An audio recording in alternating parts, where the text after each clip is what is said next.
পায়ুপথে স্ত্রী সহবাস করলে কি হয়?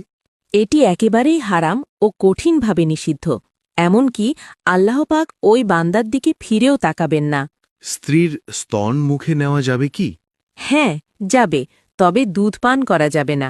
মাসিক চলাকালীন সহবাস করা যাবে কি? কখনোই না, এটাও হারাম। স্বামী স্ত্রী উলঙ্গ হয়ে গোসল করতে পারবে কি? হ্যাঁ, পারবে, তবে নিরাপত্তা নিশ্চিত হতে হবে। এমন ভিডিও পেতে আমাদের ফলো ও সাবস্ক্রাইব করুন। স্বপ্নে কারোর সাথে সহবাস করলে কি গুনাহ হয় বা রোজা ভেঙে যায়? না, এটা শয়তানের কাজ। এতে কোনো গুনাহ হয় না এবং রোজা বা নামাজও নষ্ট হয় না। তবে শরীর নাপাক হলে গোসল ফরজ হয়ে যায়। কিন্তু ভয়ঙ্কর কোনো স্বপ্ন দেখলে কি করব? সাথে সাথে বাম দিকে 3 বার থুতু ফেলবে আর কাউকে বলবে না, তাহলে কোনো ক্ষতি হবে না। আর যদি স্বপ্নে নিজেকে খুব উজ্জ্বল আলোতে দেখি? এটা খুব শুভ লক্ষণ। বুঝবে তোমার ঈমান মজবুত হচ্ছে এবং বড় কোনো সুসংবাদ আসতে চলেছে। সুবহানাল্লাহ। অজানা তথ্যগুলো শেয়ার করে অন্যকে জানার সুযোগ। টাকার অভাব দূর করার জন্য কোন দোয়া পড়তে হয়?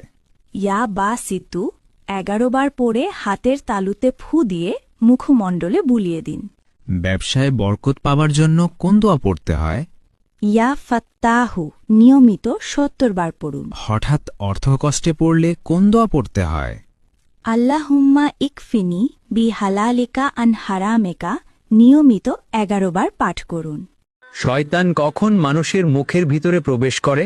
হাই তোলার সময় মুখ না ঢাকলে।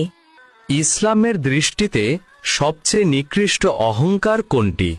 জ্ঞান নিয়ে গর্ব করা। হাদিসে কোন খাবার খেয়ে মসজিদে যাওয়া নিষেধ করা হয়েছে? পেঁয়াজ ও রসুন। কোন দুটি স্থান ছাড়া যে কোনো জায়গায় আল্লাহর ইবাদত করা যাবে? কবরস্থান ও গোসলখানা। মৃত্যুর পর মৃত ব্যক্তির মৃত্যুবার্ষিকী পালন করার বিধান কি? বিদাত। ইসলামিক দৃষ্টিতে জন্মদিন পালন করার বিধান কি?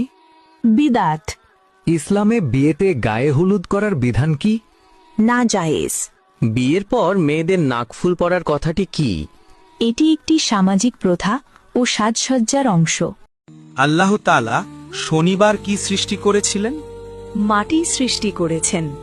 রবিবার কি সৃষ্টি করেছিলেন? পর্বতমালা সৃষ্টি করেছেন। সোমবার কি সৃষ্টি করেছিলেন? বৃক্ষরাজি সৃষ্টি করেছেন।